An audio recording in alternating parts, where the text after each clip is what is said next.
నరుడు ఒంటరిగా ఉండుట మంచిది కాదు. నరుని పక్కన ఒక నారి ఉంటేనే అందం అంటాడు.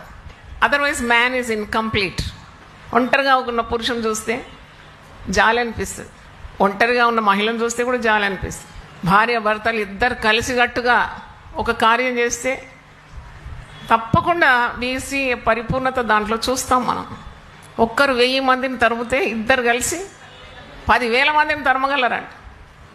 అంటే స్త్రీ స్థాయి స్త్రీకి, పురుషుని స్థాయి పురుషునికి ఇచ్చి పరిశుద్ధ గ్రంథం ఏమంటుందో అలాగ మనము నడుచుకుంటే, తిరుగుమాటు ధోరణి లేక మణిగి విధేయత చూపుతూ పురుషుని గౌరవిస్తూ మనకిచ్చిన తలాంతులు విరివిగా వాడడానికి ఎవరు అడ్డొస్తారు?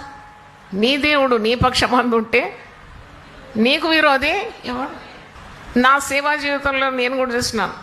దేవుని సేవ చేయాలని చాలా ఉబలాట, చాలా పరిశుద్ధాత్మ బలంతో యవ్వన దశలో వచ్చినాను కదా, అప్పుడు చాలా తీవ్రమైన ఆశ. కానీ ఆంక్షలు వేసినారు, అడ్డులు కట్టినారు, ఆనకట్టలు కట్టినారు. దేవుని చేత అభిషేకింపబడిన వ్యక్తి ఎదుట ఎవ్వరూ నిలవలేరు. యెహోషువకు దేవుడు సెలవిస్తాడు, నువ్వు బ్రతుకు దినములన్నిటను ఏ మనుష్యుడు నిలవలేడు, నువ్వు అడుగుపెట్టు ప్రతి స్థలము నీదే. ఇవన్నీ వాగ్దానాలు, దేవుడిచ్చిన మాటలు. అది పురుషునికి మాత్రమే అని లేదు. పరిశుద్ధాత్మ మీ మీదకి వచ్చినప్పుడు మీరు శక్తి పొందుకుంటారు. ఈ వాగ్దానం కేవలం పురుషులకు మాత్రమే బ్రాకెట్లో ఉందా? అపోస్తలుల కార్యం 1:14 స్త్రీలు ఉన్నారు, పురుషులు ఉన్నారు, యేసు తల్లి అయిన మరియా, యేసు శిష్యులు, వీరందరూ ఉన్నారు.